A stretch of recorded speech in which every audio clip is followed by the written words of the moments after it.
महत्वाचं काम आहे माझ्या तिच्याकडं. मग तुम्ही आहे ना तिला भेटायला जाऊ नका, तिलाच बाहेर बोलवा.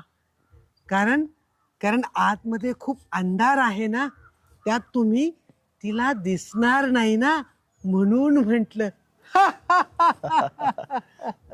तुमची ताई आहे का ती? हो, तुमची बहीण आहे काय ती?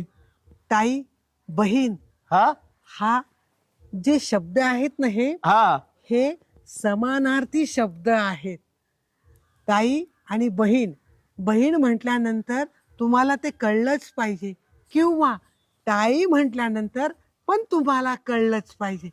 मगाशी मी तुम्हाला जे म्हटलं ना की तुम्ही ह्या ग्रहावरचे वाटत नाहीत, ते अगदी योग्य आहे. आईला जरा शाला देतो तो गाडी आहे ना, शाला? पार वहिनीचा भाऊ. हो, ताईवर गेलोय ना मी. असं ना हम्म. तरी वाटतं जरा